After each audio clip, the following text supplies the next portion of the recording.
Assalamualaikum warahmatullahi wabarakatuh.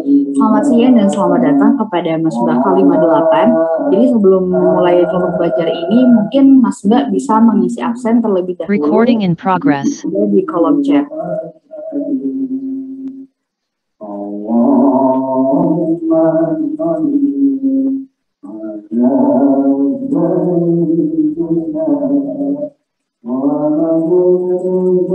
Sebelumnya saya perkenalkan, saya Abel sebagai MC yang akan memandu pada acara hari ini. Materi hari ini akan disampaikan oleh Mas Evan Mika dari K57. Apakah Mas Evan sudah siap ya, Mas?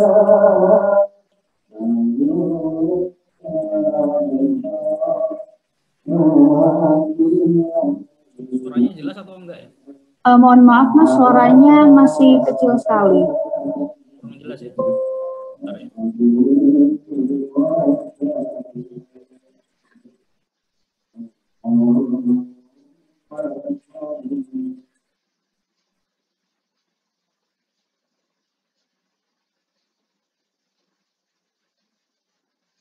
Mungkin sambil menunggu Mas Evan Mika, Mas Mbak K58 bisa absen terlebih dahulu.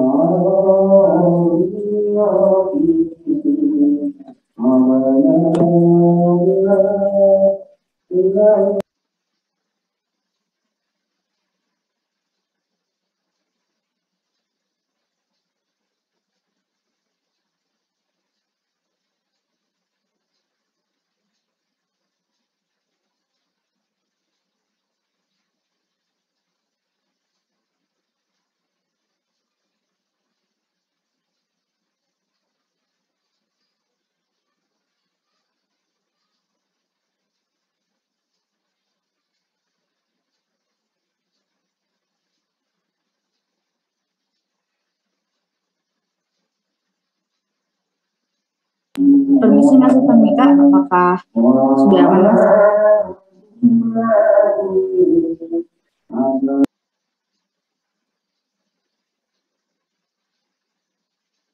Cek.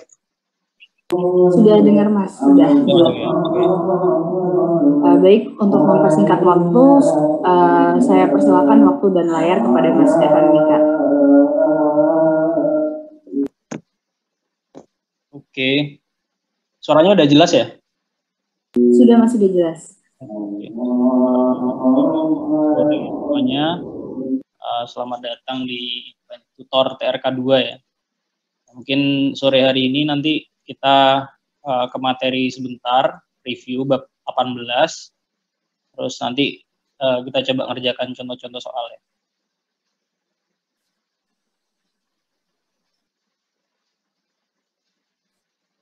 Ya, mungkin kita review dulu dikit bab 18 ya. Di bab 18 ini kan judulnya Solid Catalyzed Reaction. Nah, jadi di bab ini sebenarnya itu nyertain kalau di TRK 1 dulu kita kan reaksi itu terjadi di dalam fluidanya. Nah, tapi kalau di TRK 2 ini sekarang yang di solid catalytic reaksinya itu terjadi di permukaan dari solid partikelnya ini, dari katalisnya. Nah, jadi kalau yang dulu hanya dipengaruhi oleh laju reaksi kimianya, sekarang ini ada kemungkinan dia dipengaruhi sama ada transfer masanya. Jadi sebelum feed itu bereaksi, dia harus pindah dulu, misalkan difusi dari bulk liquidnya ke permukaan solid katalisnya, kemudian nanti dari permukaan solid katalisnya dia difusi lagi ke dalam, dan seterusnya sampai diabsorpsi di permukaan katalisnya, terus baru terjadi reaksi. Jadi reaksinya itu ada beberapa tahapan.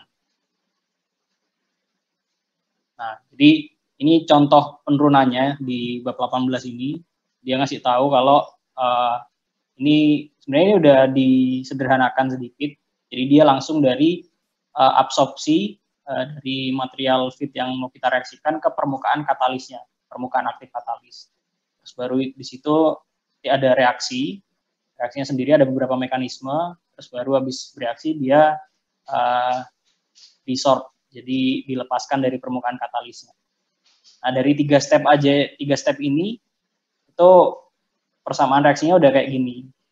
Nah, dan ini kan cukup panjang ya. Jadi dia nyebutkan sebenarnya kalau kita mau nurunkan prosesnya itu satu-satu dari awal sampai akhir itu bisa cukup ribet, dan bahkan kalau benar-benar detailkan itu ada yang nge-purpose dia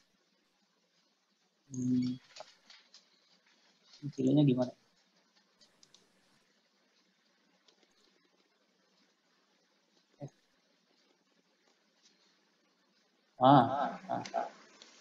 Jadi dia nge-purpose sampai persamaannya ini jadi panjang.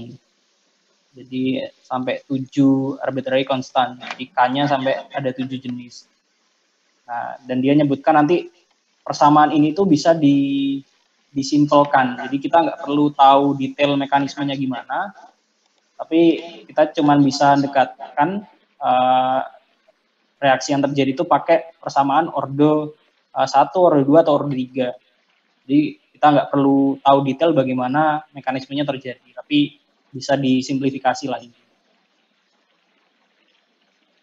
Nah, terus itu cuman pendahuluannya aja. Nah, terus ini baru kita masuk ke materinya. Jadi di sini ada contohnya kalau dia itu penurunan untuk cylindrical pore first order reaction. Nah, jadi reaksi tipenya orde 1 dan ini terjadi di dalam single cylindrical pore dari katalisnya. Nah, intinya ini diturunkan.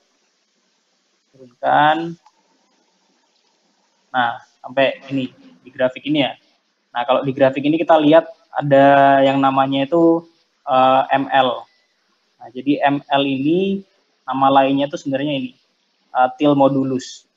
Di til modulus ini karakteristik dari katalis yang kita pakai, dan dia itu fungsi dari L itu nanti panjang karakteristik dari katalis yang kita pakai. Jadi nanti kalau kita pakai yang bentuknya ini, kalau kita pakai partikelnya bentuknya flat, ini rumusnya kayak gini. Kalau silinder kayak gini, kalau bentuknya bola kayak gini. Jadi L itu tergantung bentuk dari partikel katalis yang kita pakai, dan ukurannya juga, entah itu diameter atau thickness, diameter atau thickness yang paling sering dipakai. Jadi kembali ke sini, jadi ada yang namanya til modulus ML atau MT biasanya disebutnya. Nah, dan ini karakteristik dari katalisnya. Nah, jadi kalau misalnya kita lihat di grafik ini ya, kalau misalnya ML-nya kecil, di sebelah kiri kan ada CA per CAS. Jadi CA ini adalah konsentrasi feed-nya, kemudian di CAS ini adalah konsentrasi feed tapi di surface dari katalisnya, jadi pertama kali masuk. Nah, kemudian ini adalah fractional distance X per L, jadi ini berapa jauh dia dari permukaan katalisnya. Jadi kalau 0 ini berarti di permukaan, kalau 1 ini berarti udah masuk dalam katalisnya. Nah, semuanya awalnya dari sini ya, dari 0, 1. Kan artinya di permukaan katalis, konsentrasi A itu sama dengan CA sama dengan CAS, karena masih di permukaan. Nah, tapi kalau kita masuk ke dalam, nah itu mulai ada yang bereaksi tuh. Dalam perjalanan dia difusi ke dalam, ada yang bereaksi. Nah, kalau misalnya ML-nya kecil, jadi reaksinya itu dia lambat. Jadi penurunannya lambat. Sedangkan kalau ML-nya besar, dia tuh reaksinya cepat. Nah, jadi artinya kalau misalnya ML-nya gede, jadi ini dia reaksinya cepat, dan dia ini sangat dipengaruhi oleh difusivitas dari katalisnya tersebut. Sedangkan kalau yang ML ini dia reaksinya lambat dan difusivitasnya nggak terlalu pengaruh. Nah, jadi untuk nyari yang poin pentingnya ini ya, untuk nyari nilai ML atau MT modulus til ini rumusnya ini L akar K per D.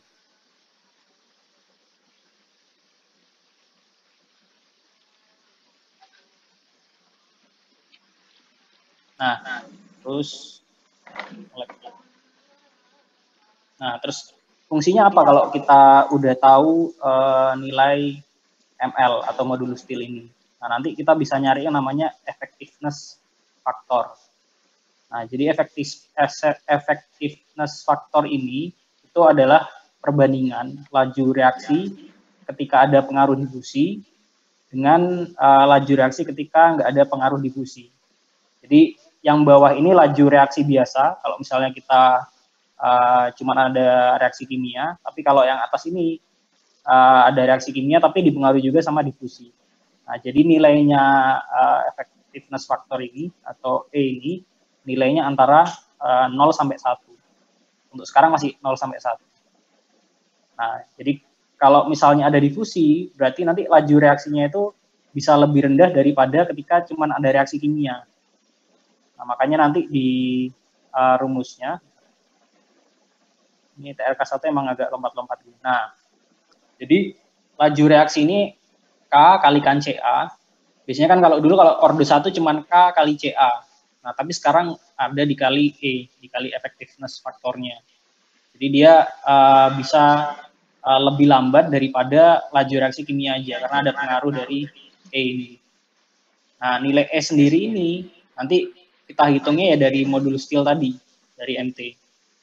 Yang MT, nah MT kan ini, L akar K D. Mungkin ada ya. Nah, ini aja. Jadi MT sama dengan L akar K per DE. Jadi L ini adalah panjang karakteristik dari katalis yang kita pakai. Ini. Terus habis itu nanti K ini adalah konstanta reaksi. Nah, ini ada K aksennya ada 3. Nah, ini kalian nanti harus nyari, harus pasin di sini. Nah, di K yang aksennya 3 ini apa? K yang aksennya 3 ini satuannya ini. Nanti dari soal harus perhatiin satuannya, karena di sini satuannya kadang-kadang agak tricky. Nah, terus dikalikan CA untuk konsentrasi fitnya, terus dikalikan effectiveness faktor. Effectiveness faktornya ini. Nah, effectiveness faktor ini tergantung bentuk partikelnya apa ya. Yang umum kan ini apa, plat kayak ini, keping. Terus ada silinder, ada bola. Yang paling sering bola. Nah, ini kan perhitungannya kemungkinan agak rumit ya. Nah, ini bisa kita pakai grafik. Jadi kalau misalnya mau pakai grafik, bisa pakai grafik ini ya. Jadi kita cari MT-nya, nanti MT dari data yang diketahui, terus kita lihat partikel yang kita pakai silinder atau bola atau flat plate. Nah, terus misalnya ketemu MT-nya 1. MT-nya 1, kalau partikelnya bola berarti di sini.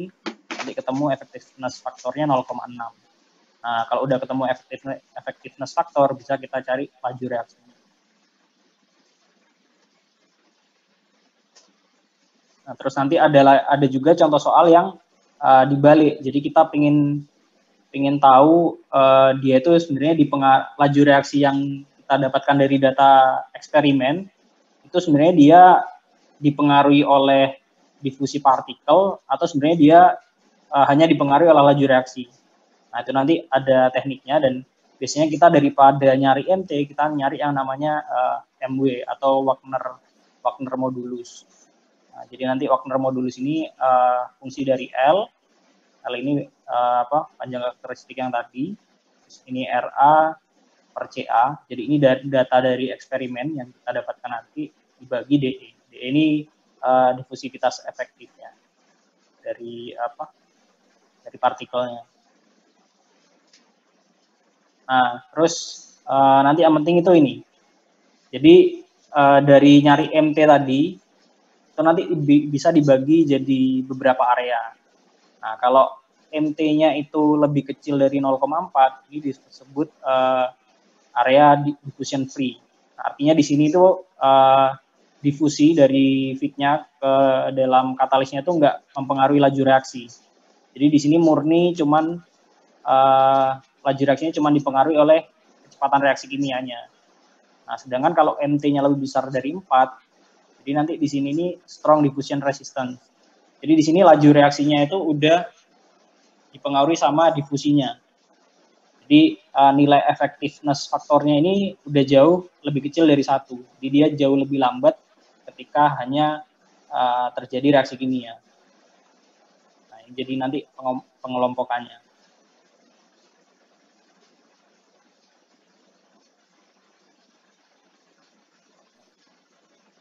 Ya, terus ini kalau misalnya nanti ada soal, misalkan ukuran partikelnya berbeda-beda, nah, nanti effectiveness faktor rata-rata itu tinggal kita kalikan fraksinya aja. Jadi kita nyari effectiveness faktor untuk partikel ukuran yang pertama, kita kalikan fraksinya, ditambah effectiveness faktor partikel kedua, dikalikan fraksinya, dan seterusnya. Jadi kita bisa dapat rata-ratanya. Seperti ini di next dulu. Nah, jadi ini rangkumannya yang tadi. Bisa kalau sering lupa nanti bisa dibuka ini. Terus ini ada heat effect. Jadi gimana pengaruhnya temperatur terhadap reaksi nanti. Nah, jadi nanti bisa kalian lihat apakah delta T film itu mempengaruhi laju reaksi atau enggak. Jadi kalau tadi di awal itu kalian lihat yang kemungkinan bisa mempengaruhi laju reaksi itu ada beberapa hal ya. Nah, ini. Nah, jadi bisa surface reaction atau pore diffusion, nah, atau juga ada partikel delta T, ada film delta T, atau film mass transfer. Nah, nanti ini yang menentukannya dari yang tadi. Kalau yang tadi kan yang difusi. Nah, sekarang kalau misalnya delta T. Nah, dari sini. Nanti kalian bisa kelihatan dia itu pengaruh delta T filmnya terhadap laju reaksinya besar atau bisa diabaikan. Nah, dan tadi kan aku bilang untuk effectiveness factor ini nilainya antara 0 sampai 1.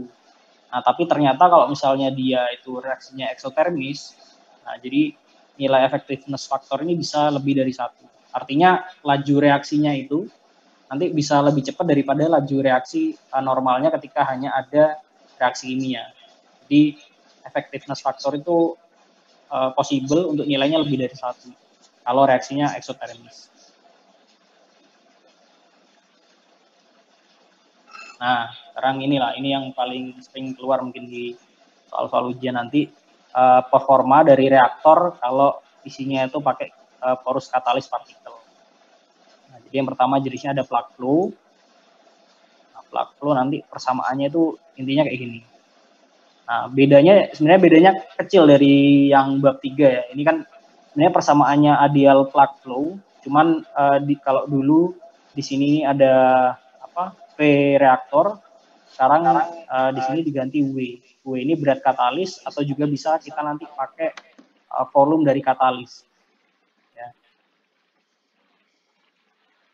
Nah, terus kalau dulu kan tahu ini kan volume reaktor, kalau sekarang ada namanya tau aksen, terus tau triple aksen. Ini tergantung mau kita pakai basisnya apa. Kalau ini basisnya berarti berat dari katalisnya, kalau ini basisnya adalah volume dari katalis.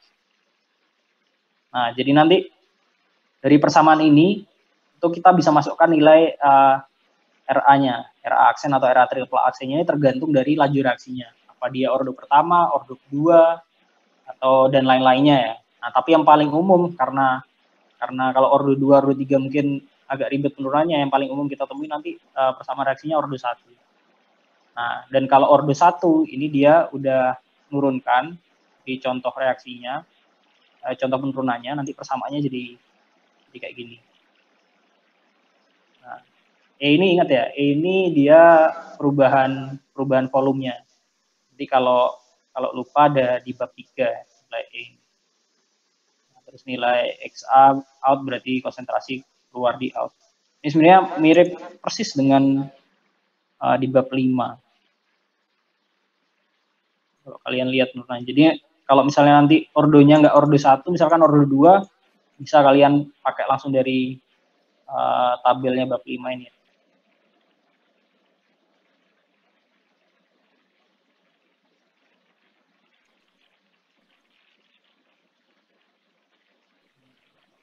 Nah, ini. Ya, ini ya persis ya kayak tadi ya. Cuman kalau di sini kan dia K tau biasa. Nah kalau yang tadi untuk ketika kita pakai katalis, dia K aksen sama tau aksen, atau K triple aksen sama tau triple aksen. Jadi perhatikan satuannya, karena kalau di katalis basisnya kita nanti pakai berat dari katalis atau volume dari katalis. Sedangkan kalau dulu di bab 1 kan kita pakai volume dari reaktornya. Lagi 18.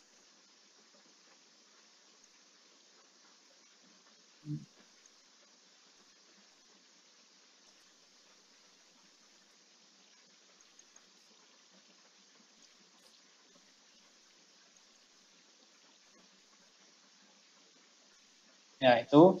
Terus kalau mix flow ini sama, intinya nanti kalian langsung pakai persamaan ini bisa. Terus nanti ada, ya ini ada batch atau namanya basket biasanya. Terus ini nanti ya.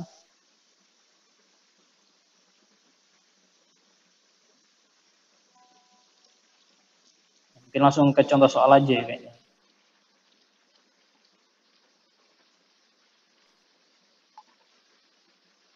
Nah, ini contoh soal dari buku ya, ini bisa dipelajari, kemungkinan nanti keluar kayak misalnya ini nyari rate equation dari differential reaktor, ini ada integral dan seterusnya. Mungkin nanti kalau di akhir ada pertanyaan nanti bisa kita bahas yang ini. Tapi sekarang kita ke contoh aja dulu. Nah, jadi di sini aku tadi nyari ini ada contoh-contoh soal di UAS yang materinya kaitannya sama bab 18 ya. Jadi kita ini kemarin sebenarnya ada yang ngechat aku tanya soal ini. Nanti kita pertama bahas ini aja dulu. Jadi nanti di sini soalnya, jadi ada gas, reaksi gas, dia persamaan reaksinya dari A jadi 3R. Nah, kemudian terjadi di suhu 700 derajat Celcius. Kemudian di persamaan reaksinya itu minus Ra aksen sama dengan 10 Ca mol per gram jam. Nah, ini kan Ca berarti kan dia order 1. Nah, suatu reaktor packet bed, diameter dalam 2 cm, terus katalisnya 25% dicampur dengan 75% pellet inert. Jadi katalisnya dari 100% yang katalis yang dipakai benar-benar untuk reaksi cuma 25%. Jadi tujuannya penambahan inert ini biasanya cuma untuk menjaga kondisinya tetap isotermal. Nah, terus laju umpannya 400 mol per jam. Nah, laju umpannya sendiri ini ada reaktannya A 50%, terus ada inert gasnya 50%. Terus kondisi operasinya 8 atm, suhunya 700 derajat Celcius. Nah, yang ditanyakan berapa panjang reaktor tersebut yang harus kita rancang agar nanti PA keluar, dan ini tekanan parsial ya. Tekanan parsial A keluar dibagi tekanan parsial A masuk sama dengan 0,111. Terus ini ada beberapa data yang nanti bisa kita pakai. Nah, kalau baca soal kayak gini nih, mungkin kalau agak bingung ditulis aja semuanya yang diketahui dulu. Ditulis yang diketahui. Ini udah data coba kerjakan ya. Kelihatan jelas ya? Kelihatan, Mas. Ya. Nah, yang pertama ada, kita tahu reaktornya dikasih tahu packed bed tanpa nggak ada recycle-nya ya. Nah, kalau packed bed, kalau kalian lihat di buku itu dia tipe alirannya nanti plug flow. Jadi nanti kita bisa pakai persamaan performa reaktor untuk plug flow. Jadi yang tadi ada di buku ya, kita pakai itu. Terus reaksinya A jadi 3R. Nah, kalau A jadi 3R, nanti nilai E-nya ini sama dengan 2. Ya. Jadi dia intinya perubahan volume. Jadi volume ketika konversi 100% di produk dikurangi volume ketika konversi masih 0%. Nah, nilainya 2. Jadi intinya kalau ada yang bereaksi itu volumenya nambah 2 kali lah. Gampangnya kayak gitu. Kalau lupa mungkin bisa dilihat di ini bab 3 kalau nggak salah. Bisa dicek bab 3 atau bab 5. Nah, terus diketahui RA sama dengan 10 CA. Satuannya mol per gram jam dari soal ini ya. Nah, dari sini bisa kita lihat di 10 itu kan sebenarnya satuannya konstanta kan. Kan kalau ordo 1 KCA kan. Nah, berarti K ini nilainya 10. Nah, satuannya apa? Satuannya bisa kita lihat dari sini. Ini kan untuk RA satuannya mol per gram jam. Berarti satuannya K ini apa? Berarti satuannya ini dibagi sama satuannya si CA. Satuannya CA kan mol per liter atau mol per liter atau mol per meter kubik, tergantung ya. Ya, tapi mol per liter. Jadi nanti ini dibagi mol per liter. Berarti kan liternya naik, molnya kecoret, berarti satuannya 10 liter per gram per jam. Nah, jadi liter ini sebenarnya liter dari feed-nya, terus gram ini sebenarnya gram dari katalisnya. Nah, ini kalau ngikutin Levenspiel ya, ini disebut K-aksen namanya. Jadi bisa kalian cek di yang tadi.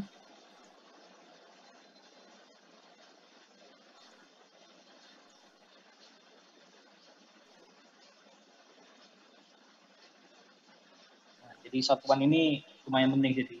Nah, jadi yang tadi kan ada liter atau volume per massa katalis per waktu. Berarti volume per massa katalis per waktu. Nah, sebenarnya ini ada mol A, tapi karena tadi reaksinya ordo 1, kalau reaksi ordo 1 kan berarti E-nya 1. 1 minus 1, 0. Berarti tinggal volume feed per massa katalis per waktu. Jadi ini masuk yang K aksen. Kalau K triple aksen berarti nanti volume feed per volume katalis ya. Kalau tadi kan kita massa katalis karena gram kan. Nah, kalau nanti K triple aksen berarti volume katalis. Jadi ini disebutnya K aksen. Nah, terus data apa lagi yang diketahui? Packet bednya diameternya 2 cm. Kita tulis 2 cm. Terus katalisnya tadi 25% total dari solid partikel yang kita masukkan nanti. Jadi ada pellet inertnya 75%.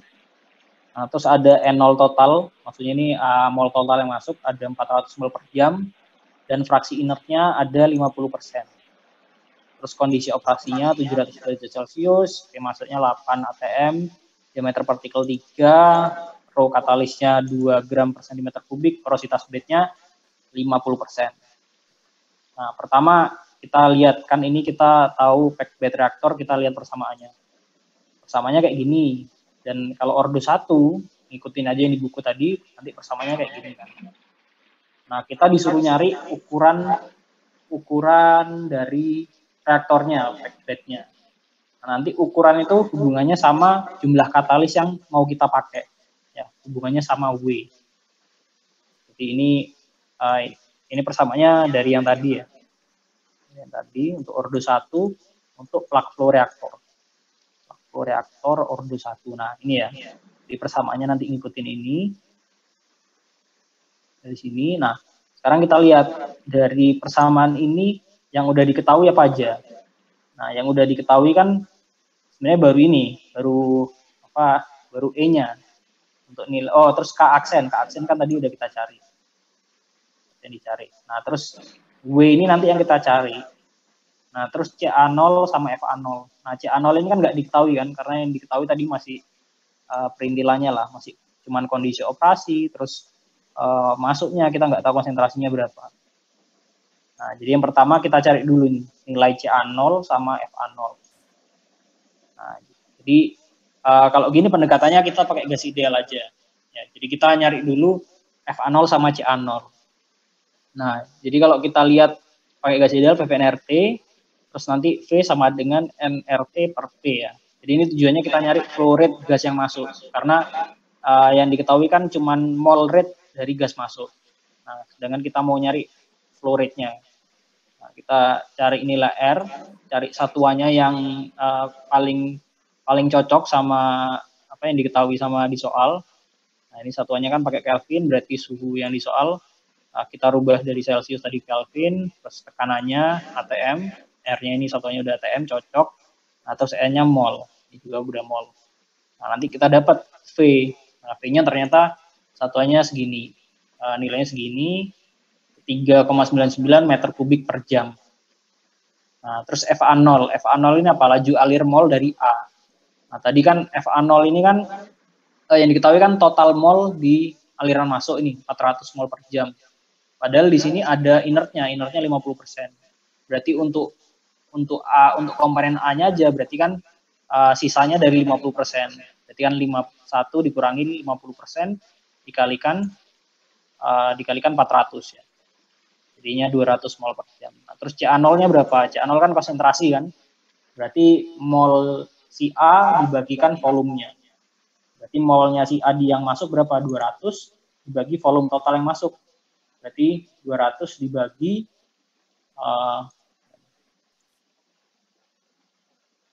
200 dibagi 3,99 ya. Hasilnya jadinya 50,8 mol A per meter kubik feet. Nah, jadi yang ini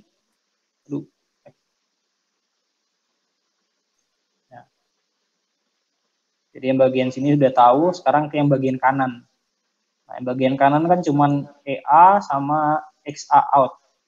Nah, XA out ini kan nggak diketahui ya di soal, tapi yang diketahui ini yang penting. Berapa panjang rel tersebut harus direncanakan agar PA keluar per PA, tekanan parsial masuk sama dengan 0,111. Nah, jadi gimana caranya kita ngubah ini jadi konversi. Nah, jadi sebenarnya bagian itu menyatakan konversi. Nah, cuman kita harus nyari konversinya berapa itu. Nah, jadi gampangnya kita ngerjainnya itu dari belakang ya. Ini sebenarnya hitungan stokiometri biasa sebenarnya.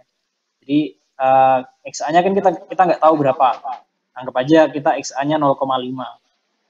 Ya. Terus kita hitung N0 yang diketahui kan tadi 400 berarti mol yang masuk. Terus Na out. Nah, ini kan reaksinya kan tadi dari A jadi 3R. Nah, jadi kita nanti nurunin mol balance-nya. Nanti dapat kalau bereaksi Nah, kalau bereaksi 0,5%, bereaksi 50%, itu mol yang keluar berapa? Mol akhirnya berapa? Nah, ini bisa kita turunkan dari mol balance nanti. Ini cuman aljabar biasa. Nah, terus jadi dapat mol total out-nya. Terus untuk mol in-nya berarti kan mol A yang masuk. Tadi udah kita hitung ya. Jadi 50% dari total mol masuk. Nah, terus Na out. Na out ini berarti sisa A yang keluar karena A kan tadi udah bereaksi kan waktu masuk. Recording stopped. Recording in progress. Oke. Nah, jadi kan Na out-nya udah berkurang tergantung konversinya berapa. Nah, terus karena ini udah kita hitung, nah bisa kita hitung PA-nya sekarang, PA in. Tekanan parsial itu kan sebenarnya sama dengan fraksi molnya kan, tekanan parsial. Jadi mol si A per mol total. Nah, kalau yang pertama kan berarti molnya A 200, mol totalnya 400. Nah, sekarang yang out-nya berapa? Out-nya berarti mol A sisa yang dikeluar 100 dibagi mol out total. Di totalnya berapa? Nah, kita dapat angkanya. Nah, terus kita hitung PA out dibagi PA in. Nah, karena yang disoalkan diketahuinya PA out dibagi PA in. Nah, dan nilainya harus 0,111. Nah, ini kan kita nggak tahu berapa itu. Jadi bisa kita pakai goalseek. Jadi data goalseek 0,111.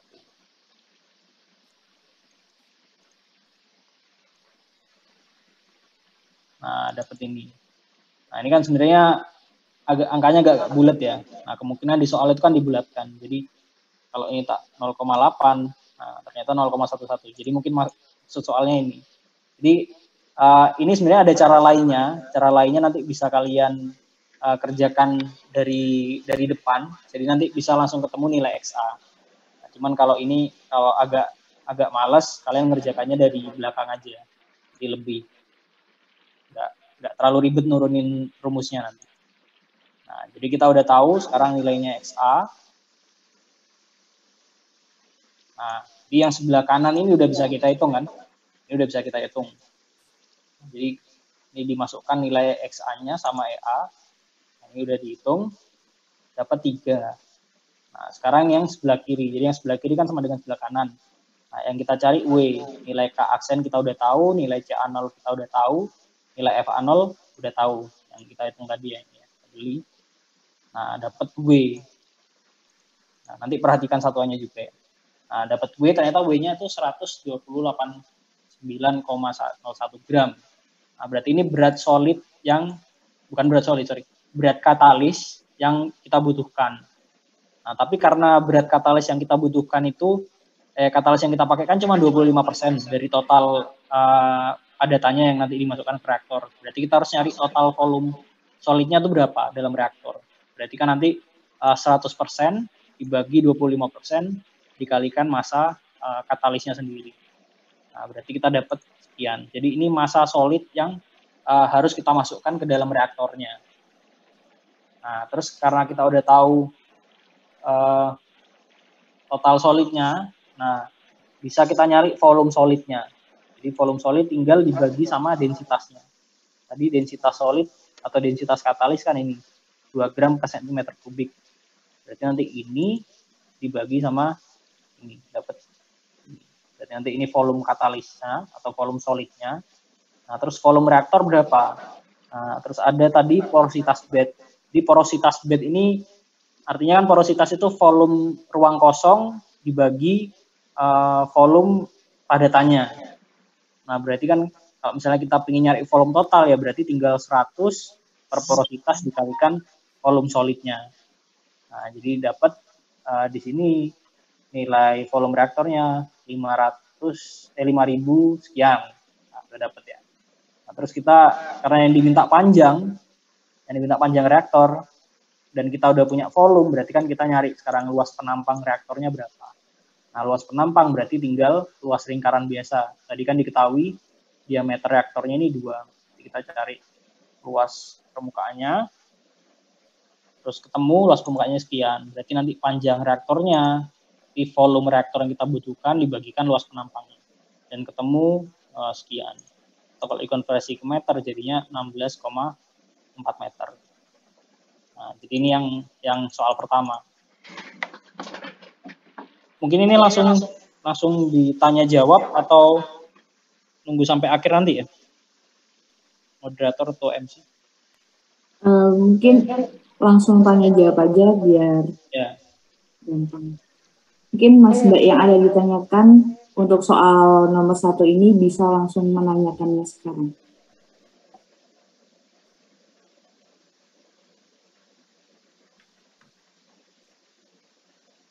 Baik, ini ada Mbak Sahara, bisa langsung unmute dan menanyakan pertanyaan kepada Mas Evan. Mas, di soal, bukan yang soal tapi yang teori. Buat ini Mas, kan tadi kan untuk nyari MT, untuk nyari E itu kan lewat grafik kan ya? Ya. Nah, terus saya tuh bingungnya di sini tuh kan ada di halaman 386 Latin 10 itu kan ada banyak rumus min RA bla bla bla itu kan ya. Itu yang dipakai kenapa ya Mas harus yang min RA double triple aksen? Yang ini lah ya. Yang mana ini ya?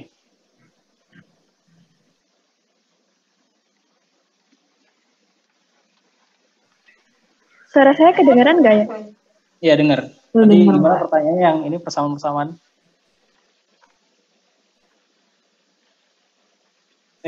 Aku ke-mute ya. Halo? Dengar kok Mas. Oh, dengar ya? Iya. Tadi pertanyaannya yang pertama ini ya, apa tadi? Yang MT dari grafik. Ya. Ini saya sepertinya ke Mas. Putus.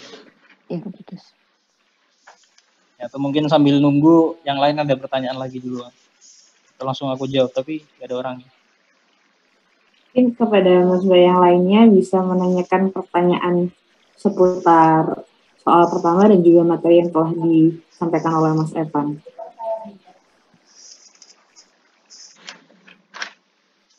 Oh iya, mungkin apa bisa yang soal nomor 1 tadi di-share di Zoom-nya ya Mas? Biar tak share di Tak share di chat aja ya, di chat line. Oh iya, soalnya aja nggak apa-apa Mas. Sekalian sama Excel-nya. Bentar ya.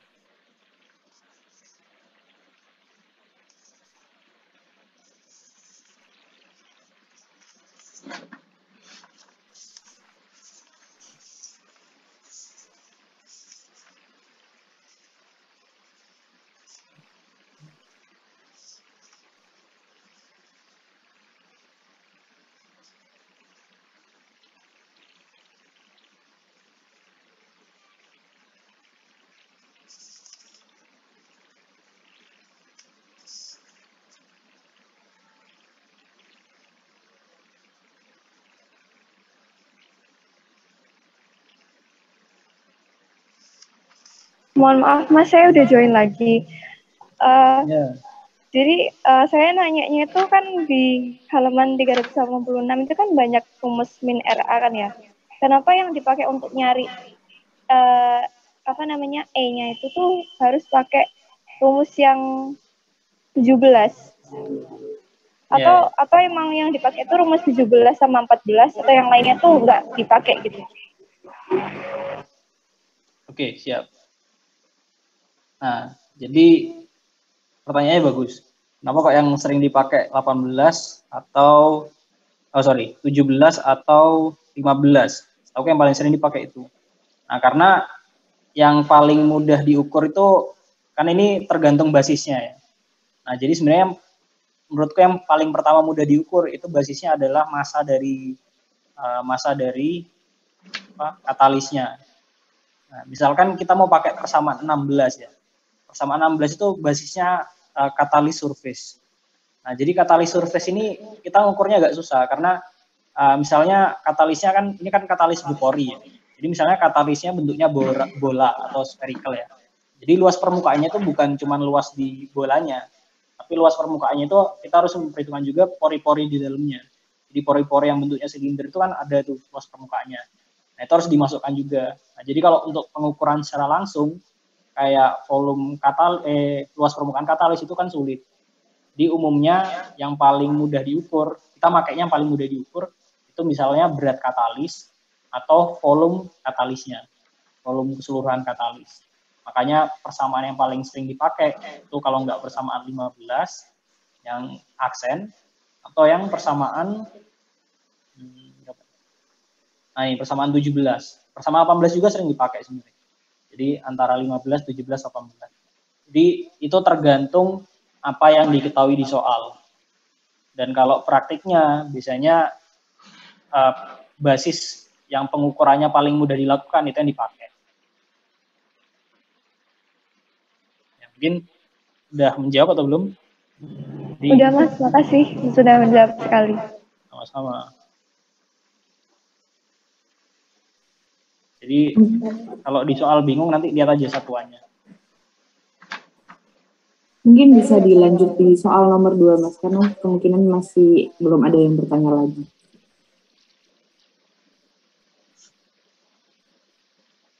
PRK 2 ini agak pusing juga.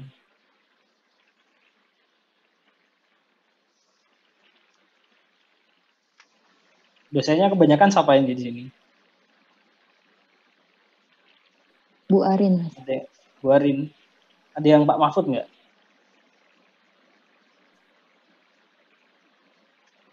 Kayaknya kalau Pak Mahfud udah pada santai ya, kayak ikut apa? Kelompok belajar.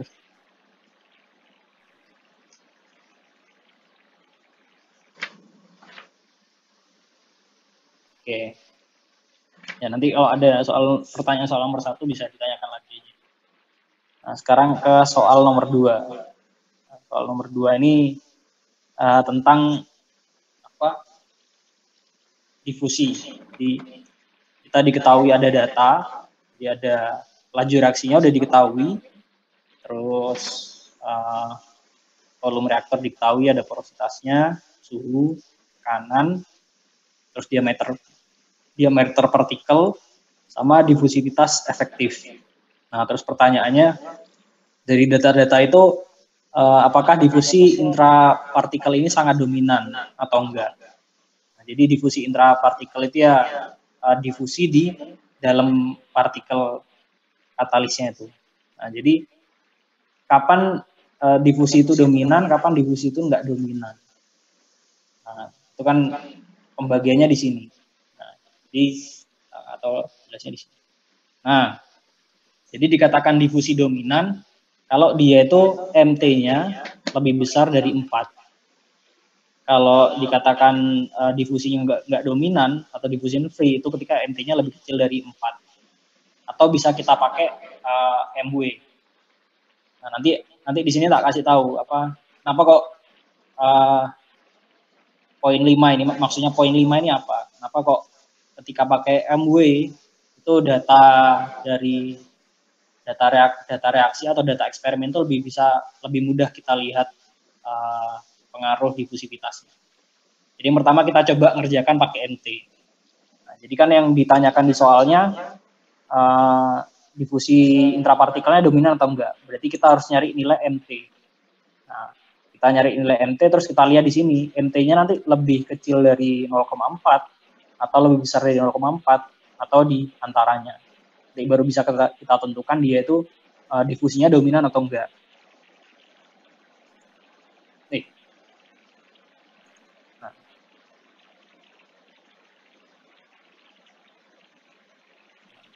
Sama mungkin ke sini aja.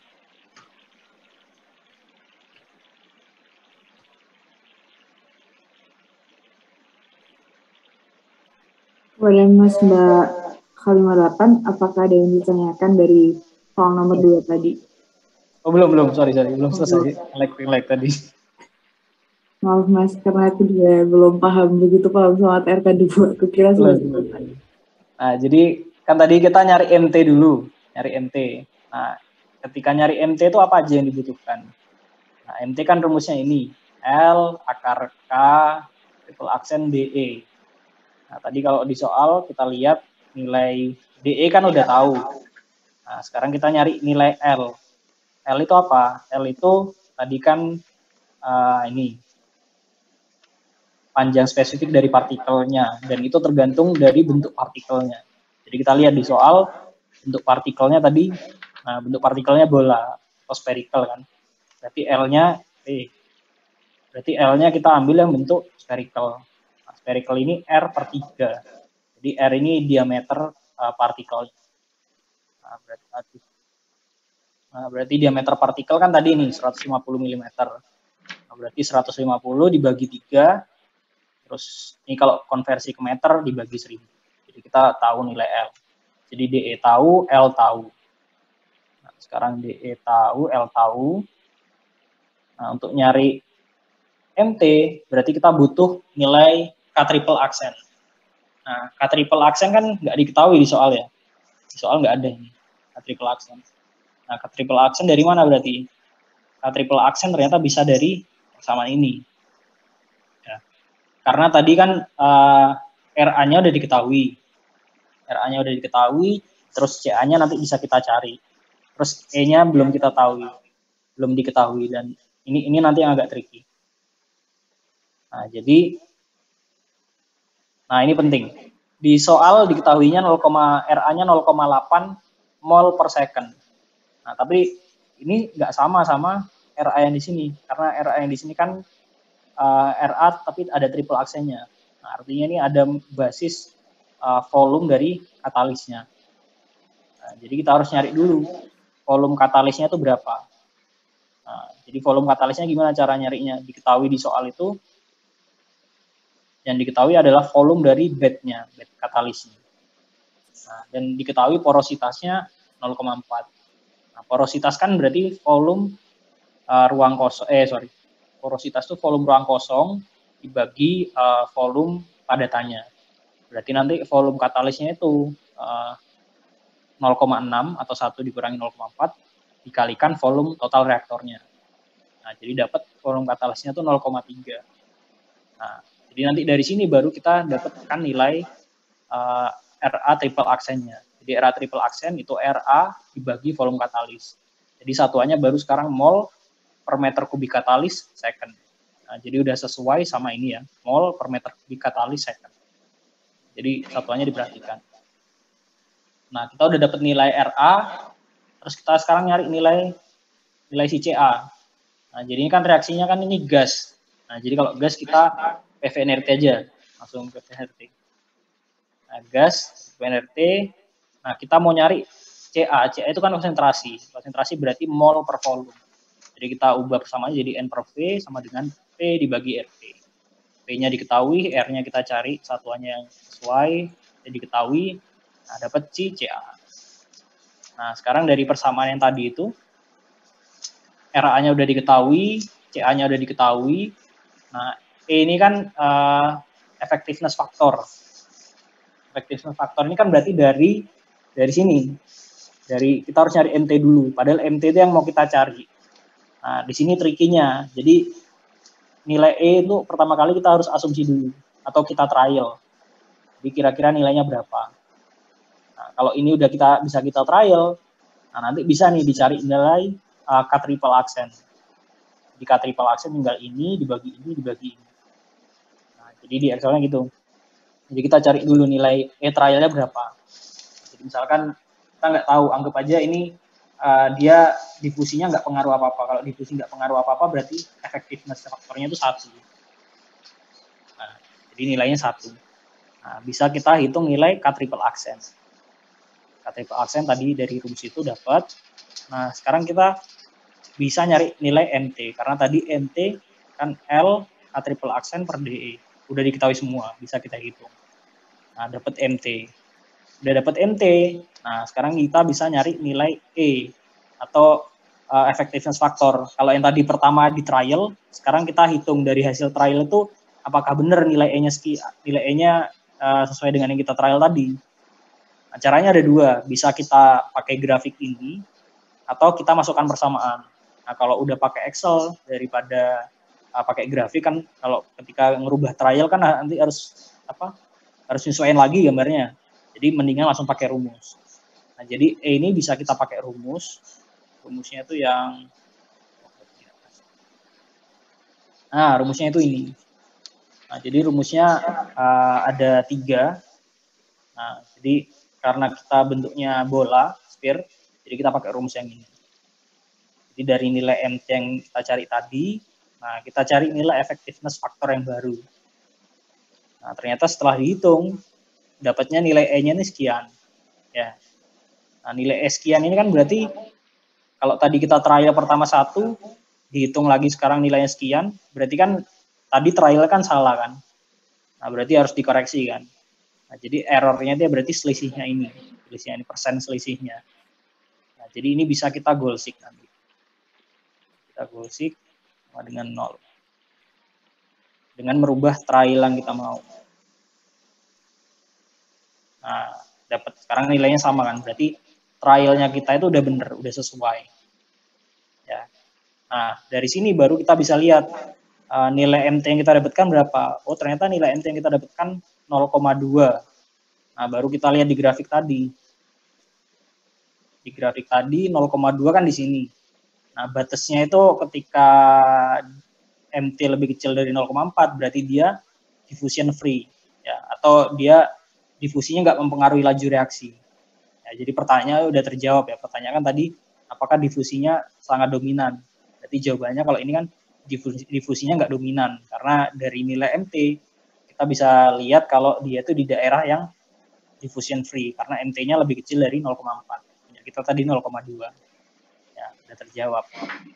Nah, tapi cara yang kayak gini, kalau kita harus nyari nilai MT, kan kita tadi harus trial, harus goal seek, kan ribet. Makanya di sini ada yang namanya MW atau Wagner modulus. Nah, kalau MW ini kita nggak perlu trial, jadi nanti tinggal masukin datanya. Nah, jadi MW itu rumusnya ini. Jadi rumusnya L kuadrat panjang spesifik yang tadi dari ukuran partikelnya, terus dikalikan ini laju reaksi per CA. Jadi dua data ini kan dari eksperimennya. Jadi diketahui di soal, dan nilai DE juga udah diketahui. Jadi semuanya udah diketahui, tinggal langsung kita hitung aja. Jadi dapat nilai MW-nya.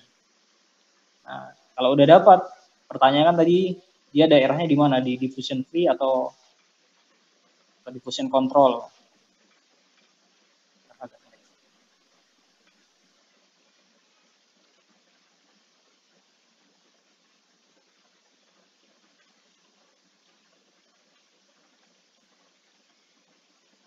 Nah, kalau MW ini nilainya agak berbeda dari CMT.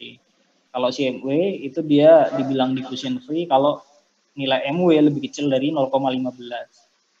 Nah, yang tadi kita kalau dari perhitungan dapatnya nilainya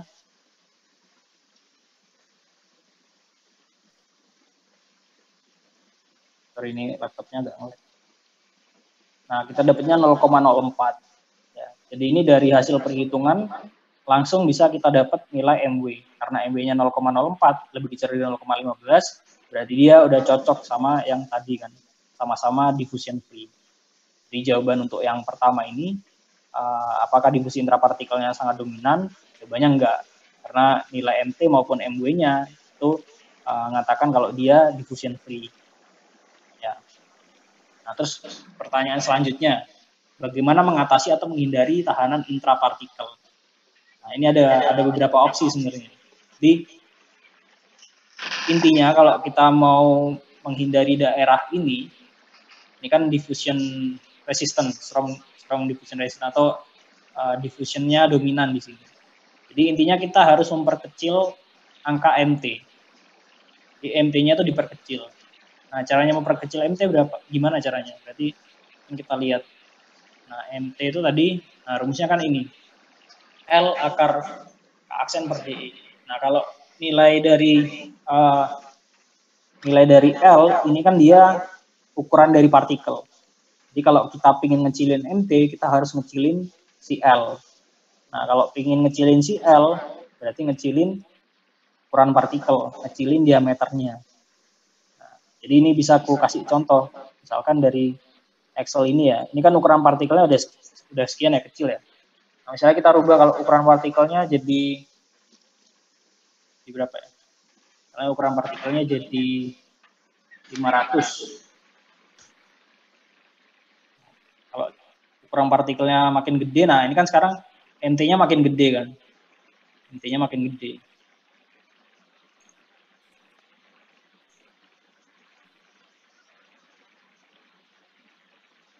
Nah, sekarang nilai MT-nya 0,7.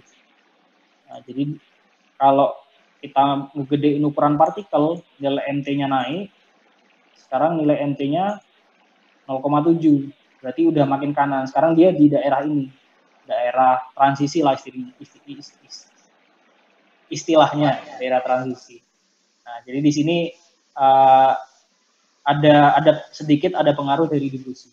Nah, kalau partikelnya digedein lagi, dia bisa sampai masuk daerah strong diffusion resistant.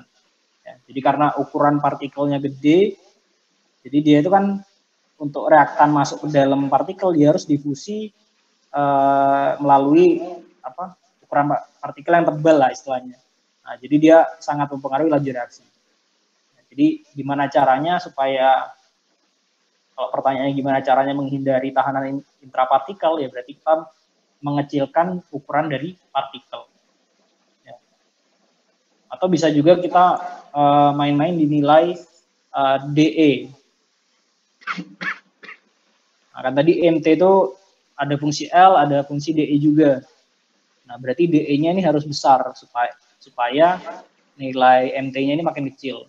Nah, DE itu apa? DE kan tadi diffusion efektif ya. Kita nyari DE itu di mana ya?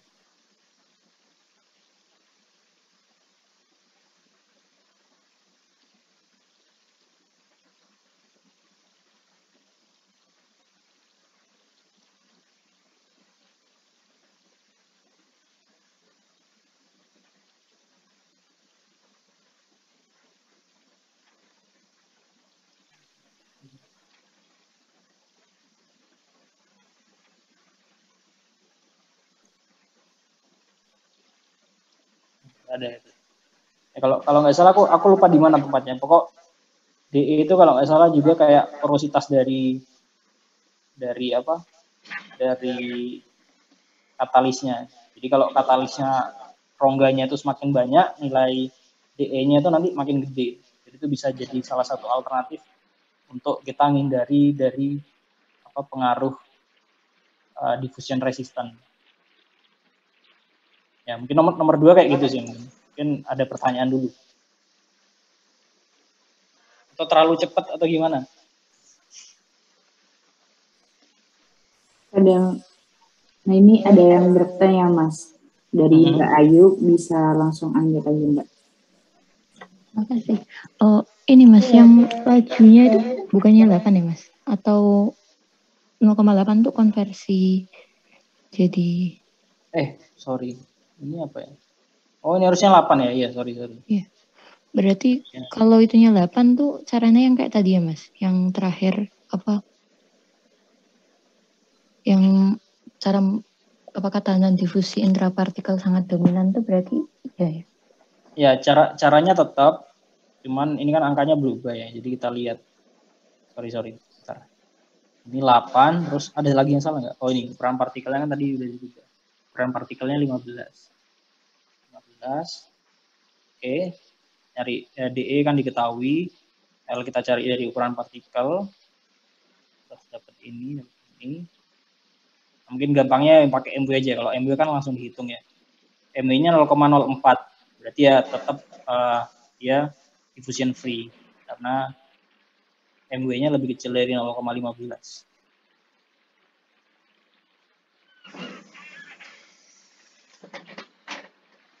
Ya, ini ya. Jadi MW-nya lebih kecil dari tetap lebih kecil dari 0,15. Berarti dia diffusion free. Jadi dia difusinya nggak dominan. Hasilnya tetap sama hasilnya.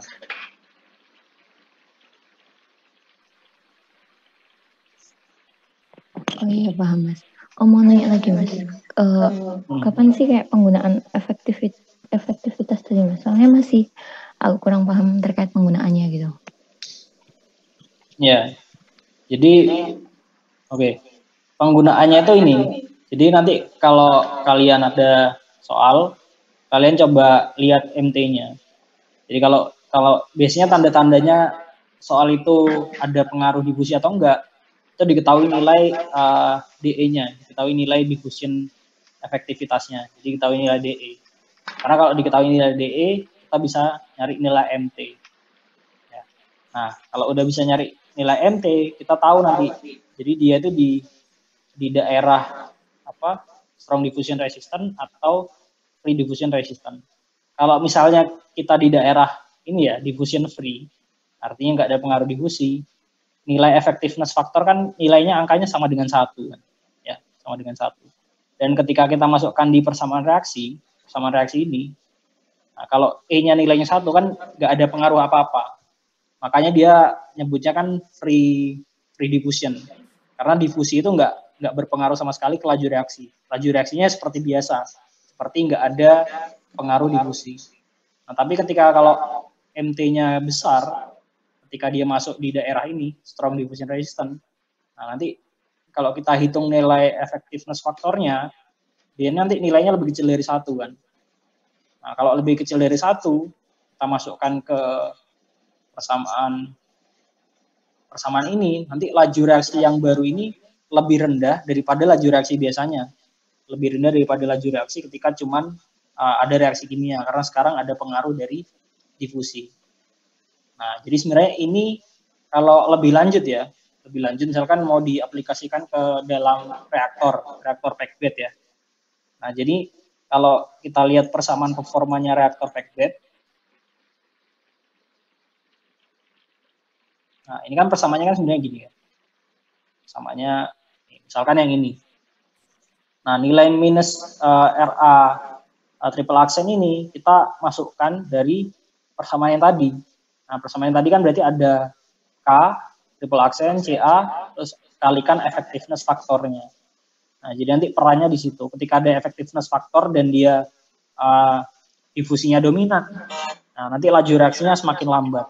Jadi kemungkinan nanti misalkan ukuran reaktornya bisa tambah besar atau kebutuhan katalisnya tambah banyak dan seterusnya.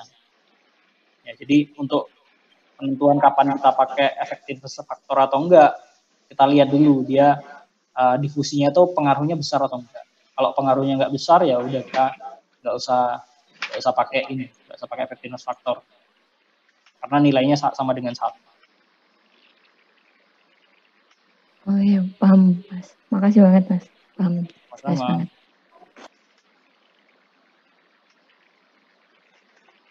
Mungkin ada lagi? Mungkin ini ada yang bertanya lagi kepada Mas Habib, bisa langsung unmute dan menanyakannya, Mas. Isi izin bertanya.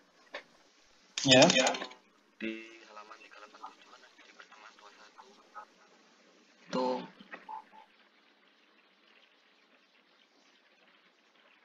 ada nilai I1 sama I0 itu apa nyarinya pakai rumus apa gitu Mas? Untuk yang nyari I1 sama I0 Ya. misal bentuknya Bessel gitu. Oke, jadi Bessel function ini kalau nggak salah ada di Matek ya kalau nggak salah. Nah, tapi sebenarnya ini nggak harus kalian hitung ya. Jadi ada justifikasi kalian semua itu sebenarnya boleh pakai persamaan ini, persamaan apa plate partikelnya bentuknya plate kayak gini. Karena sebenarnya dari 3 ini nilainya itu nggak jauh beda. Kalau kalian lihat grafiknya di sini ya, grafik di sini, misalkan sekarang MT-nya nilainya 1.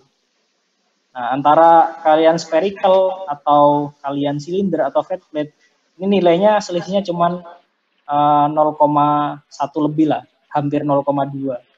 Nah, dan kalau misalnya kalian MT-nya di sini, selisihnya itu makin kecil. Nah, jadi kalau di buku ini dia nuliskan itu ada. Intinya karena justifikasi itu ya, karena apa alasan itu kalian boleh sebenarnya semuanya ngitungnya pakai persamaan ini, persamaan yang paling atas, karena ini lebih mudah. Karena kalau harus ngitung Bessel function ini agak ribet juga hitungnya. Ya. Mungkin nanti dicari ya. Kalau aku ingat itu ada kok. Jadi untuk penyederhanaan itu boleh kalian ngitung MT itu pakai yang persamaan plate untuk semua bentuk.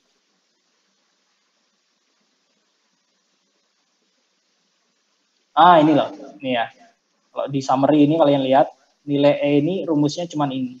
Jadi this flat plate expression is good approximation for all particle shape. Jadi kalian nggak harus saklek ketika bentuknya silinder atau spherical, kalian harus pakai rumusnya masing-masing. Tapi sebagai approximation kalian boleh pakai yang rumus flat plate. Mungkin menjawab ya? Atau gimana? Ada pertanyaan lagi? Mas, terima kasih. Ya, sama-sama. Pada Mas 58 yang lainnya, apakah masih ada yang ditanyakan seputar nomor 2 tadi? Kepada Mbak Sahara, bisa langsung menanyakan, Mbak. Mas, saya mau ngelanjutin pertanyaan yang tadi buat nyari E. Nah, itu saya lihat di figure 18.7 itu kan ada tulisannya E sama dengan 1/MT. Itu bisa dicari dari situ apa tetap harus pakai rumus yang 1/MT tan HMT ya, Mas? Sorry, figur berapa? Figur 18.7, ya yang itu. Kan ada E sama dengan 1/MT ya. Itu bisa dipakai buat nyari E atau harus pakai rumus yang tadi? Ya, jadi sebenarnya sebenarnya kalau secara keseluruhan pakai rumus yang tadi.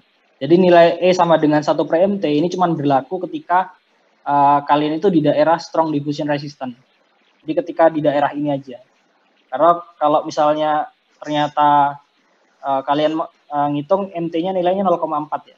Tapi kalian maksa ngitung pakai 1/MT. Nanti dapatnya di atas ini, bisa lebih dari 1. Jadi nggak akurat. Jadi keakuratannya persamaan ini cuman ketika kalian berada di daerah strong diffusion resistant. Jadi biar aman kalian pakai persamaan yang tadi aja. Karena persamaan yang tadi itu mewakili keseluruhan ini. Melanjutkan lagi, Mas. Tadi kan katanya kalau misal dia tuh free difusi kan E-nya dianggap 1, Mas. Jadi itu nggak tahu gimana. Kalau diffusion free itu nilainya E-nya itu mendekati 1. Kalau yang tadi nilai E-nya lebih 1 itu kalau reaksinya eksotermis. Ya, jadi kalau misalnya tadi reaksinya eksotermis, nah ini ada kemungkinan nilai E-nya itu lebih dari 1. Karena eksotermis kan ngasilin panas, jadi panasnya itu bisa mempercepat reaksi. Tapi kalau untuk reaksi yang isotermis, atau ya reaksinya bisa eksotermis, tapi karena misalnya katalisnya banyak, jadi sistemnya dijaga isotermis lah. Nah kalau suhunya itu tetap, nilai E itu maksimum 1. Nah, ini nilai E itu maksimum 1. Jadi yang garis hitam ini. Nah, kalau misalnya ngitungnya pakai ini, ya kemungkinan lebih dari 1, tapi itu kan nggak akurat, karena persamaan ini akuratnya cuman ketika kita di daerah strong diffusion.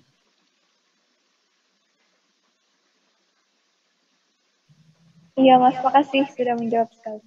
Ya, sama-sama.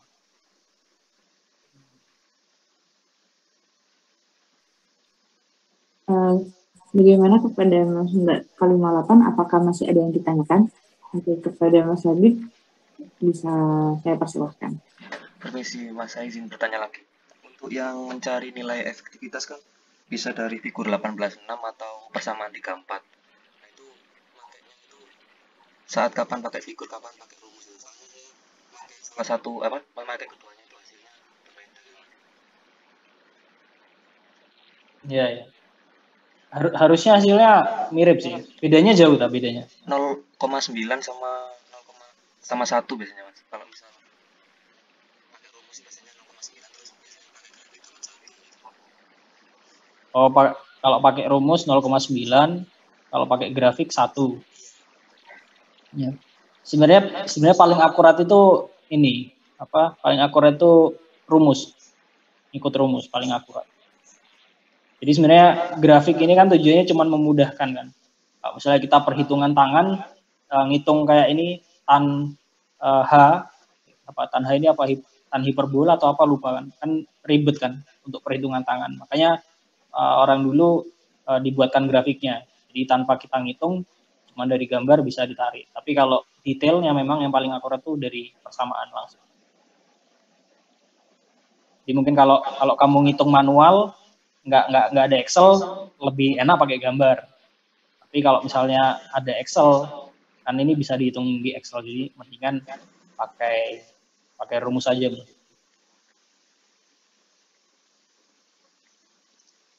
Mungkin sudah menjawab atau belum? Sudah menjawab Mas, terima kasih Mas. Ya, sama-sama. Baik, Mas Evan mungkin bisa lanjut ke nomor selanjutnya kan untuk izin bentar ke kamar mandi ya, toilet. Boleh, Mas. Oke.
Recording stopped.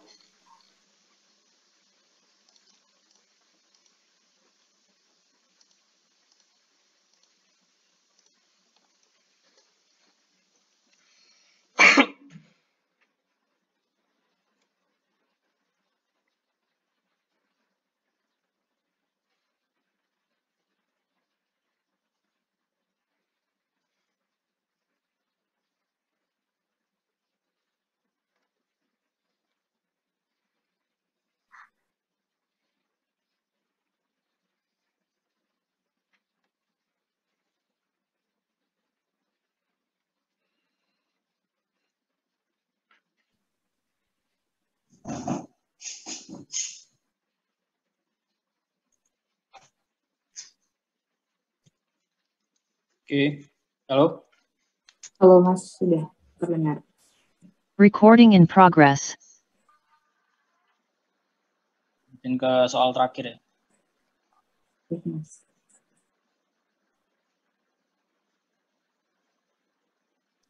Soal terakhir ini soal teori sih sebenarnya. Jadi bisa langsung dijawab. Nah, jadi soal terakhir ini diketahui reaksi ordo 1 A ke B terus dipakai katalis bulat, estimasi nilai faktor efektivitasnya 0,8. Ya, jadi nilai E-nya 0,8. Nah, untuk alasan perbaikan produksi dicoba dengan material sama persis dengan diameter 4 kali lebih besar. Jadi D2 banding D1 4 kali dengan 4. Nah, jika reaksi dilakukan dengan mempertahankan kondisi operasi PT dan C, tentukan efek pergantian ukuran katalis ini terhadap peningkatan atau penurunan laju reaksi total. Laju konsumsi reaktan per waktu selama perhitungan luasan dan volume katalis yang baru. Ya. Nah, jadi sekarang nilai efektivitas faktornya udah diketahui ya 0,8. Nah, 0,8 tuh kita lihat di grafik ini. Nah, 0,8. Jadi 0,8 tuh di tengah-tengahnya ya, di transisi. Nah, gimana efeknya perubahan ukuran partikel terhadap laju reaksi? Nah, ini sebenarnya ada di sini, di poin ke-7 ini. Comparing behavior of particle of size R1 dan R2. Nah, ada terus dibagi dua kelompok. Kalau dia di diffusion free regime, ketika MT lebih kecil dari 0,4, persamaannya sama ini. Kayak gini. Terus in the regime of strong diffusion resistance. Itu yang daerah kanannya ketika MT lebih besar dari 4, persamaannya kayak gini. Nah, jadi ketika di daerah free diffusion regime, ini kan artinya difusi nggak mempengaruhi laju reaksi. Nah, jadi ketika kita memperbesar ukuran partikel atau memperkecil ukuran partikel, itu nggak akan ngaruh ke reaksi. Jadi nilainya tetap perbandingan RA1 dengan RA2 sama dengan 1. Ya, karena effectiveness faktornya sama dengan 1. Jadi dia nggak ngaruh banyak kalau perubahannya ketika kita di daerah free diffusion regime. Tapi kalau misalnya ketika kita di daerah strong diffusion resistant, kan pengaruh difusi kan besar ya. Jadi ketika ukuran partikel kita besarkan, ya nanti laju reaksinya tambah lama juga karena difusinya harus menempuh jarak 2 kali lebih besar kan kalau kita partikelnya dibesarkan. Nah, makanya nanti berbanding lurus kalau kita di daerah di strong diffusion resistant. Jadi nanti berbanding terbalik ya, berbanding terbalik. Jadi kalau misalnya ukuran partikelnya kita besarkan 2 kali, nanti laju reaksinya jadi setengah kalinya. Itu untuk di daerah strong diffusion resistant. Nah, sekarang gimana kalau misalnya kita di daerah tengah-tengah ini? Nah, kalau di daerah tengah-tengah ini sebenarnya ya agak sulit ditentukan. Karena kan kita nggak tahu perbandingan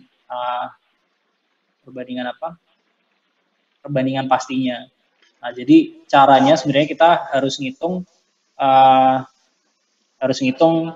nilai effectiveness faktornya.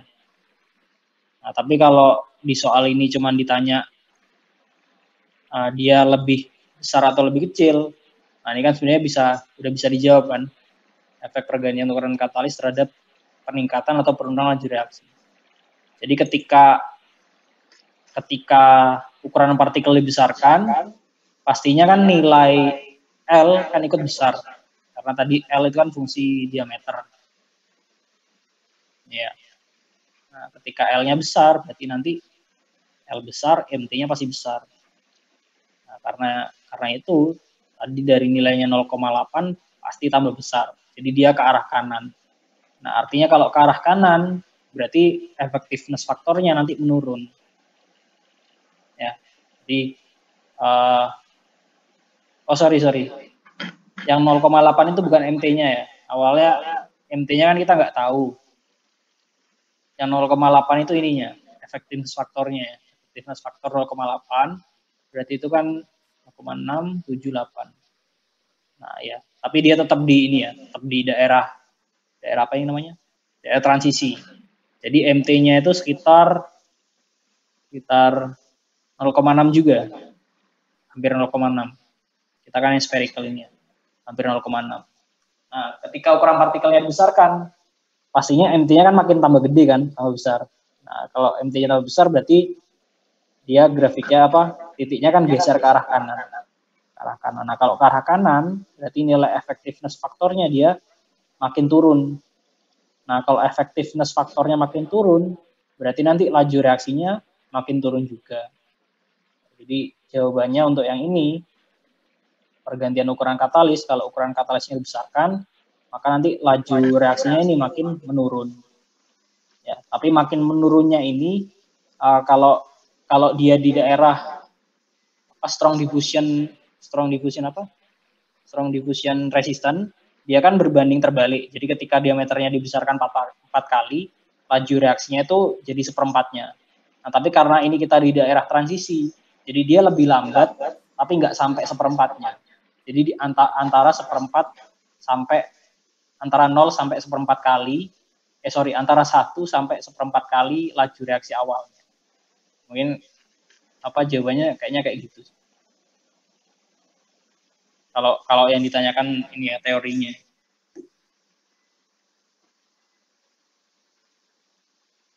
Ya, mungkin ada pertanyaan ya. Bagaimana kepada Mas Mbak 8? Mungkin ada yang ditanyakan dari soal ini.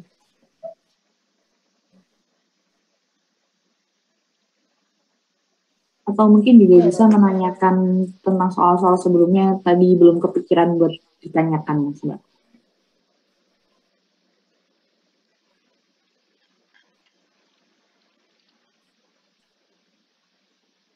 Atau nanti tak share materi-materinya di grup. PPT udah lengkap tuh. Kalau soalnya Pak Mahfud biasanya pilihan ganda dari tahun ke tahun biasanya mirip. Nanti tak share.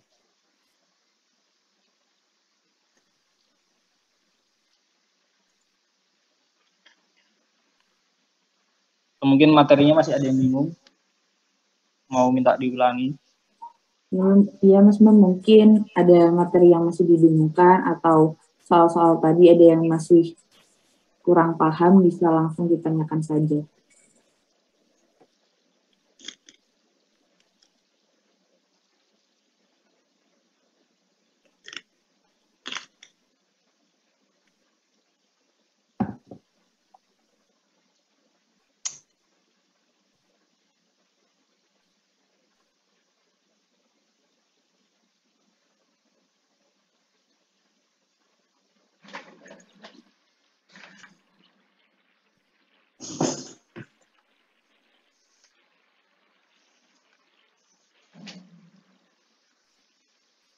Ditanyakan sekali lagi kepada Mas Mbak 8, apakah ada yang ditanyakan dari soal-soal dan materi yang telah dijelaskan oleh Mas Evan tadi?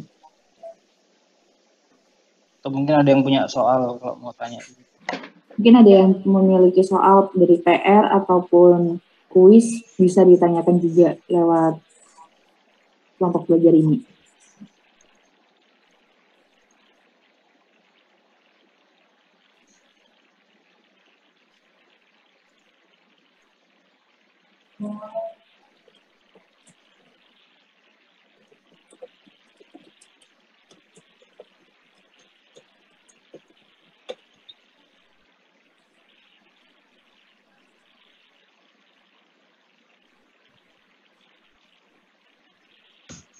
Mungkin kita tunggu sekitar 5 menit, mungkin nanti Mas Kak ada tiba-tiba dari bertanya.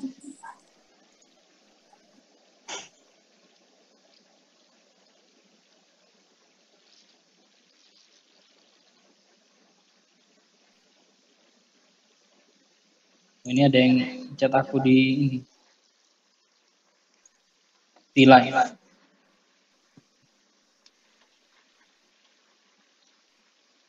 Ada Ahmad Habib ini. Ya, ada Mas. Oh, iya. Ya mungkin bahas soal ini aja.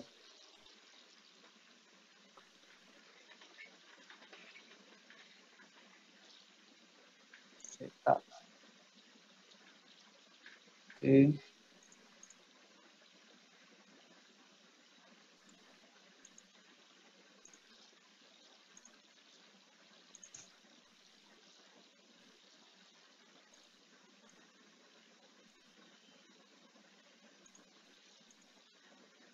Ya, udah kelihatan ya? Sudah Mas. Ya. Ini soal dari Ahmad Habib. Nah, jadi ada A jadi R. Nah, kalau A jadi R ini berarti E-nya itu 0 ya. Maksudnya E yang ini. Jadi dia nggak ada perubahan volume.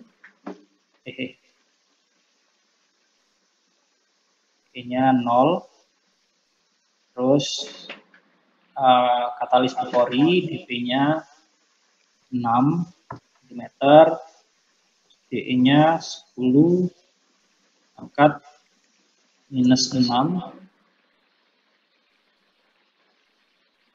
meter kuadrat second. Berapa besar penurunan laju disebabkan oleh tahanan difusi intrapartikel apabila konsentrasi reaktan di sekitar partikel dan data kinetika intrinsik.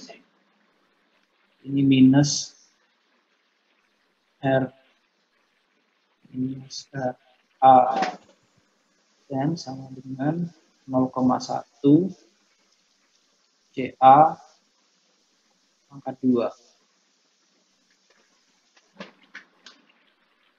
mol per meter kubik katalis kan. Nah, ini ya.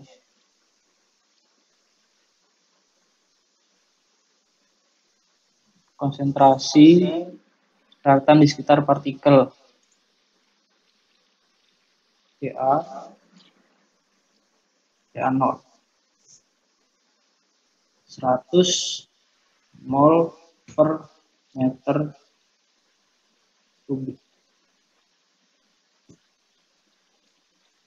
Berapa besar penurunan laju yang disebabkan oleh tahanan difusi intrapartikel apabila konsentrasi? Nah, ini berarti kita nyari dulu nilai dari K, ya. K triple aksen. Nah,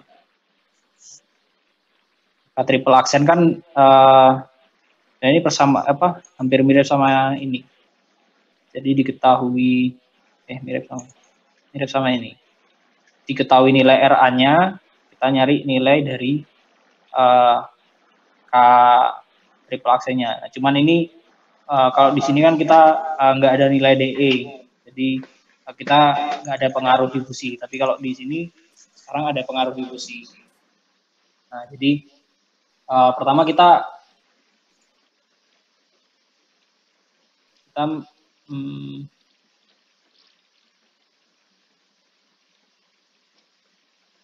tentukan dulu dia pengaruh difusi atau enggak.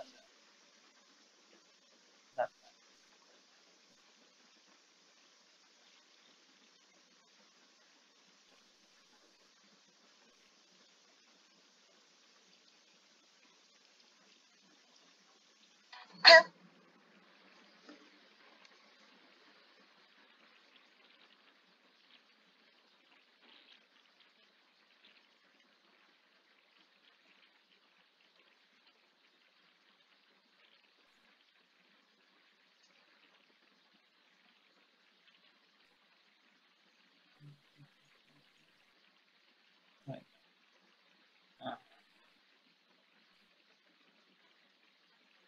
kita lihat nilai MW-nya dulu.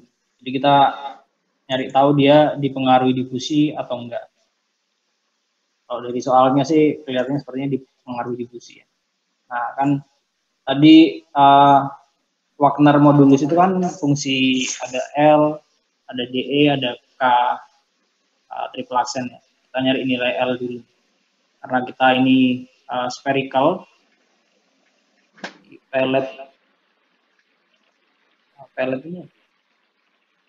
itu bentuk spherical kan. Ya. Spherical.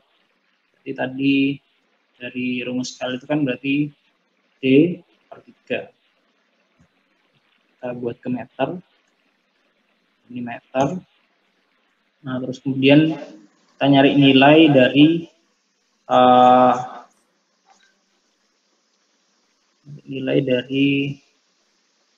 apa namanya? Wagner modulus MW. MW tadi rumusnya itu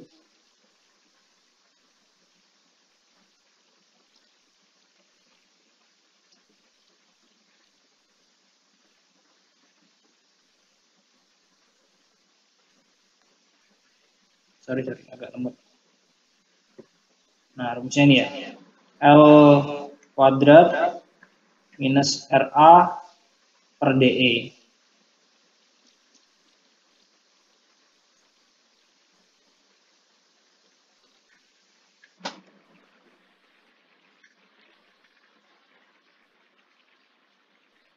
Oh, tapi ini RA-nya ini ya, masih fungsi ini. Kayaknya nggak gitu. Bentar. Gimana ini ya? Kanan fungsi.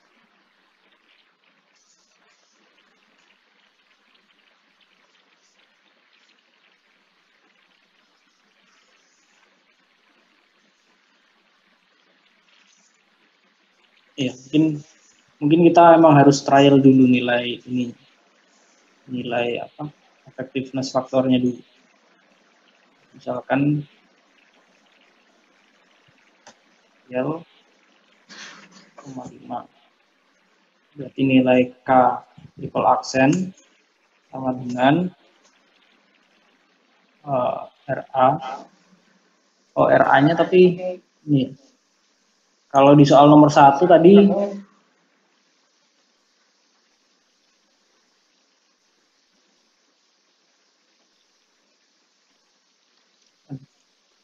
kalau di soal nomor 2 ini RA-nya udah 8 mol per detik ya. Jadi RA yang hasil observasi, hasil eksperimen. Tapi kalau yang ini RA-nya masih dalam bentuk fungsi.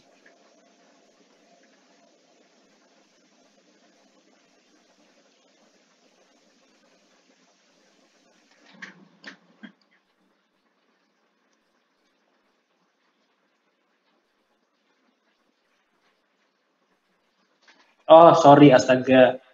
Sorry. Ini kan berarti nilai K triple aksennya, nilai K triple aksennya itu kan langsung ngambil dari sini kan. 0,1 ini kan. Karena ini kan minus RA sama dengan K kalikan CA pangkat ordonya. Nah, jadi nilai K itu langsung sama dengan 0,1. Nah, salah. 0,1 apa? 0,1 satuannya kita ngikutin dari sini. Jadi ini kan mol per meter kubik katalis second dibagi mol per liter, mol kuadrat per liter kuadrat. Atau kita ngambil dari sini aja. Kita ngambil dari sini. Nah, ini ya. Jadi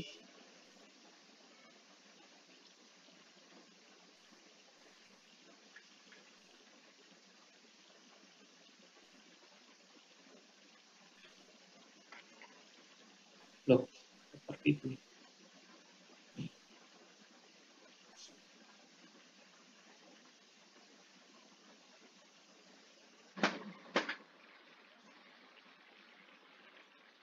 Nah, ya. Ini sama dengan meter kubik feet-nya, meter kubik feet atau gas, meter kubik gas pangkat 2. Karena kan kita order 2 ya. Jadi kita order 2 per mol A kalikan sekarang kita ini meter kubik katalis second. Nah, ya benar. Nah, kita udah tahu nilai DE, kita tahu nilai L, kita tahu nilai K. Nah, kalau udah tahu 3 ini, berarti bisa kita cari nilai dari NT. NT berarti sama dengan L dikali akar K triple aksen dibagi DE.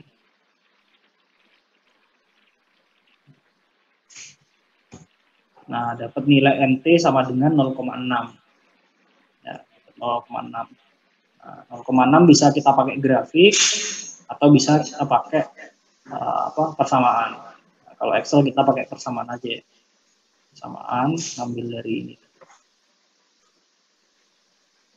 Aduh. Nah, jadi kita cari nilai effectiveness faktornya.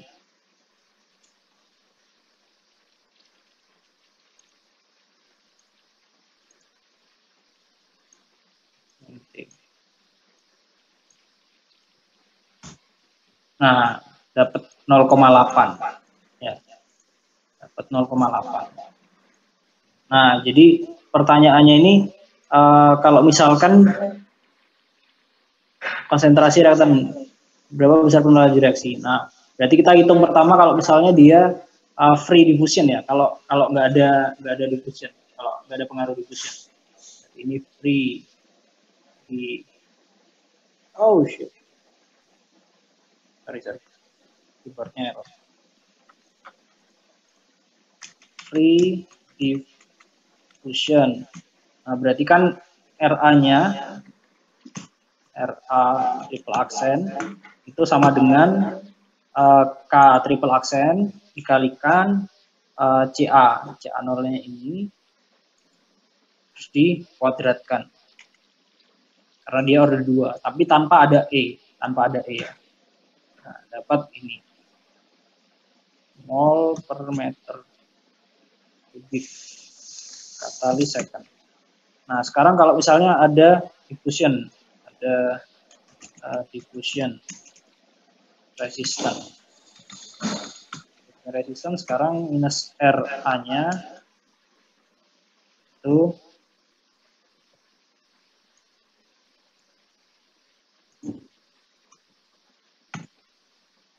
sama dengan berarti sama K kalikan CA kuadrat kalikan effectiveness factor. Nah, dapat ini.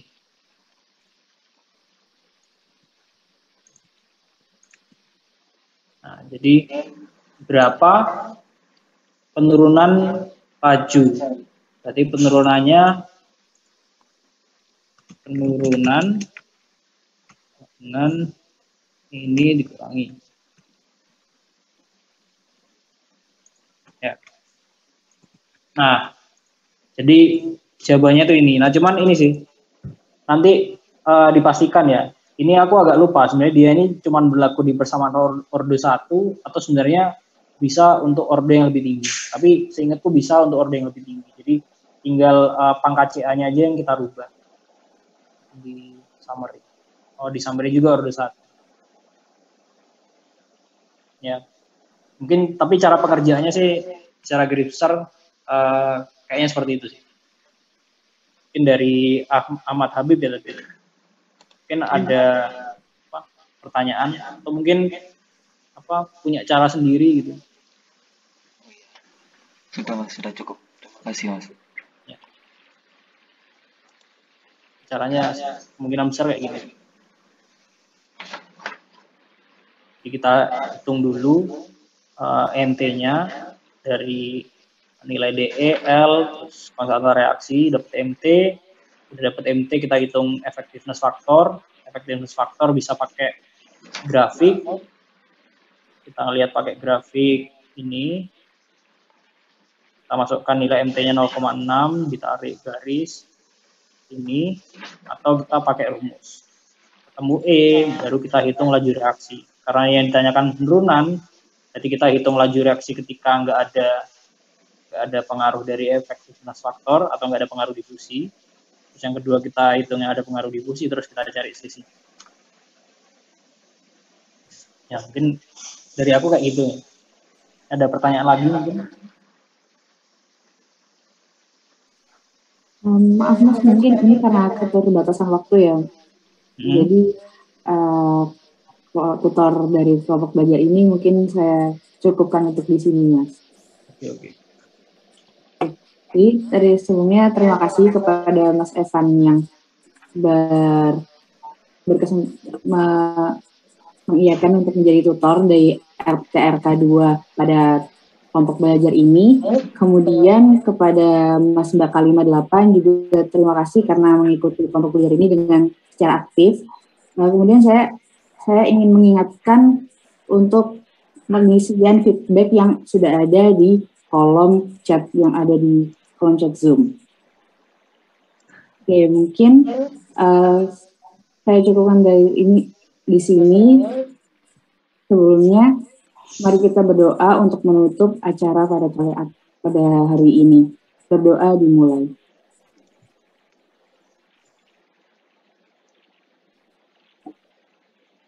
Ya, ada kata cukup untuk berdoa. Baik, terima kasih Mas sekali lagi pada Mas Evan Mas.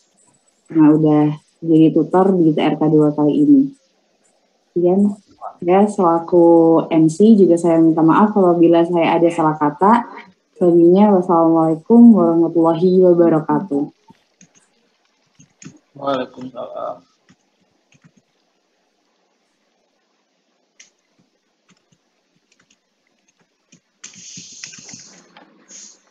Udah ini ya? Udah Mas. Ya, terima kasih semuanya. Semoga nanti ujiannya lancar sama hari ini bermanfaat lah. Ya, terima kasih. Selamat sore. Selamat sore Mas. Terima kasih banyak Mas.